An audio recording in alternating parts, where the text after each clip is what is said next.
Vipin C വിജയനിലേക്കാണ്. ഇന്ത്യയുടെ പ്രതീക്ഷകൾ എന്തൊക്കെയാണെന്ന് നമുക്ക് നോക്കാം. വിപിൻ, ഈ കഴിഞ്ഞ നിയമസഭാ തെരഞ്ഞെടുപ്പ് നമ്മൾ നോക്കിക്കഴിഞ്ഞു കഴിഞ്ഞാൽ BJPയുടെ വോട്ട് ഷെയർ കൂടിയിരുന്നു 11.3%. 0.77% വർധനയുണ്ടായപ്പോൾ NDAയുടെ വോട്ട് ഷെയറിൽ 1.95% കുറവാണ് ഉണ്ടായത്. അതേസമയം തദ്ദേശ തെരഞ്ഞെടുപ്പ് നമ്മൾ നോക്കുകയാണെങ്കിൽ നമ്മൾ ഒരിക്കലും ചിന്തിക്കാത്ത ചില മേഖലകളിലൊക്കെ വളരെ സജീവമായ സാന്നിധ്യം അറിയിക്കുകയുണ്ടായി NDA അല്ലെങ്കിൽ BJP സ്ഥാനാർത്ഥികൾ നമുക്ക് മനസ്സിലാക്കാം. അപ്പോൾ ഈ പാലാ, പൂഞ്ഞാർ, നേമം പോലെയുള്ള ചില മണ്ഡലങ്ങൾ ഏറെ നിർണായകമാകുന്നു എന്ന് പറയുന്നു. അവിടെ വലിയ തോതിൽ വോട്ട് ഷെയർ NDA പിടിക്കും എന്നും പറയുന്നുണ്ട്.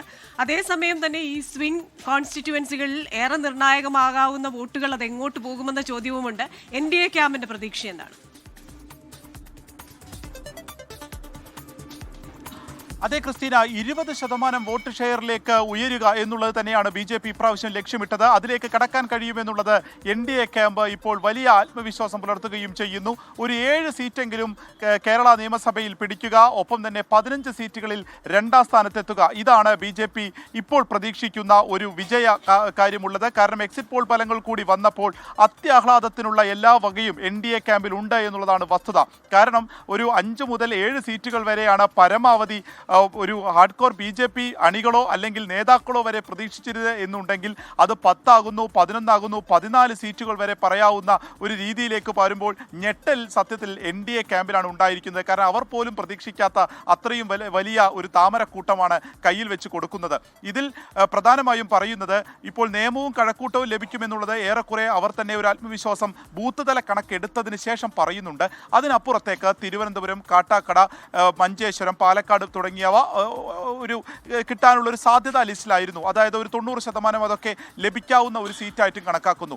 അതിനപ്പുറത്തേക്ക് ഒരു അട്ടിമറി വിജയം അത് നാട്ടിക, തൃശ്ശൂർ, ചാത്തന്നൂർ പോലുള്ള സ്ഥലങ്ങളിൽ, തിരുവല്ല തുടങ്ങിയിട്ടുള്ള മണ്ഡലങ്ങളിൽ ഉണ്ടായിട്ടുണ്ട്. അവിടെ ഒരു ഭരണവിരുദ്ധ തരംഗത്തിൻ്റെ വോട്ടുകൾ അത് കോൺഗ്രസിലേക്ക് പോകാതെ BJPയിലേക്ക് ഷിഫ്റ്റ് ആയിരിക്കുന്നു. ഒരു നായർ ഈഴവ വോട്ടുകൾ അത്തരത്തിൽ ഷിഫ്റ്റായി വന്നിരിക്കുന്നു. അത് ഒരു വിജയ സാധ്യത കൂട്ടിയിരിക്കുന്നു. അതാണ് എക്സിറ്റ് പോളിൽ പ്രതിഫലിച്ചത് എന്നുള്ളതാണ് നേതാക്കളുമായി സംസാരിക്കുമ്പോൾ മനസ്സിലാവുന്നത്. അതുകൊണ്ട് തന്നെ പ്രതീക്ഷിച്ചതിനപ്പുറമുള്ള ഒരു വിജയം ഇപ്പോൾ BJP കാണുന്നുണ്ട്. ഒരൊറ്റ എക്സിറ്റ് പോൾ ഫലം മാത്രമാണ് 0 എന്നുള്ളതിലേക്ക് എത്തിയിരിക്കുന്നത്. മറ്റെല്ലാ ഫലങ്ങളും, അതായത് ഏകദേശം ഒരു 11ഓളം ഏജൻസികളുടെ എക്സിറ്റ് പോൾ ഫലങ്ങളിലും BJP കേരളത്തിൽ അക്കൗണ്ട് തുറക്കും എന്നുള്ളതാണ്. അതായത് കേരളത്തിൽ വീണ്ടും താമര വിരിയുമെന്നുള്ളതിൽ തെല്ലും സംശയം ഈ ഒരു ഏജൻസികൾക്കില്ല, ഒപ്പം തന്നെ BJP കേന്ദ്രങ്ങൾക്കില്ല. അത് നേമത്താണോ കഴക്കൂട്ടത്താണോ ആദ്യം എന്നുള്ളതൊക്കെയാണ് ഒരു സംശയമായി നിൽക്കുന്നത്.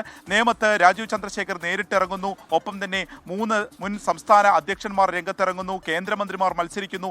ഇങ്ങനെ ആദ്യം മുതൽ തന്നെ കൃത്യമായ ഒരു ചട്ടക്കൂടിൽ ഒരു പ്രവർത്തനം തുടങ്ങുകയും നരേന്ദ്രമോദിയും അമിത്ഷാ ഉൾപ്പെടെയുള്ളവർ കേരളത്തിൽ അവർ മുന്നിട്ട് നയിക്കുന്ന ഒരു തിരഞ്ഞെടുപ്പ് എന്ന് തോന്നിപ്പിക്കാവുന്ന വിധമുള്ള ഒരു തിരഞ്ഞെടുപ്പ് പ്രചാരണം തന്നെ നയിക്കുന്നു, റോഡ് ഷോകൾ നടത്തുന്നു. ഇതിൻ്റെയൊക്കെ ഒരു പ്രതിഫലനം കേരളത്തിൽ ഉണ്ടാകും. അതുകൊണ്ട് തന്നെ വിജയത്തിൽ കുറഞ്ഞു മറ്റൊന്നും ഒരു ബാലികേറാമലയല്ല കേരളം എന്ന് കാണിക്കുന്ന ഒരു തിരഞ്ഞെടുപ്പായി ഇത് മാറുമെന്നുള്ളതാണ് നേതാക്കളെല്ലാം തന്നെ പറയുന്നത്.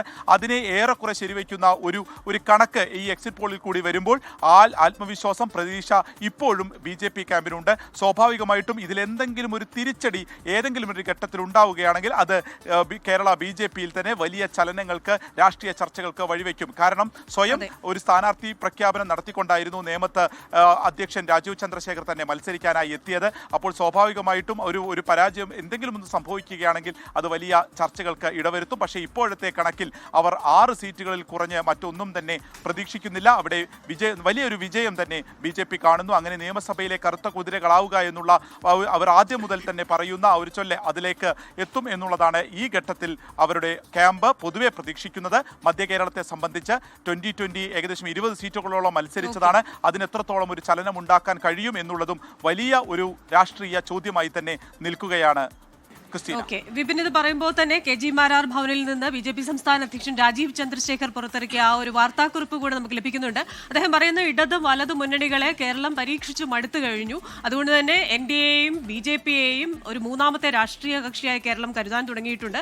അപ്രതീക്ഷിതമായ ചില സീറ്റുകൾ NDA നേടും, ഒപ്പം തന്നെ ആ പ്രതീക്ഷിക്കുന്ന മണ്ഡലങ്ങളിൽ അവർ വിജയം ഉറപ്പാക്കുമെന്നാണ് ആ വാർത്താക്കുറിപ്പിൽ പറയുന്നത്. എന്തായാലും നമുക്ക് നോക്കാം എന്ത് സംഭവിക്കുമെന്ന്. മണിക്കൂറുകൾ മാത്രം ബാക്കി നിൽക്കെ കേരളത്തിന്റെ ആ ഒരു വിധിദിനത്തിലേക്ക് നമ്മളൊക്കെ അടുക്കുകയാണ്.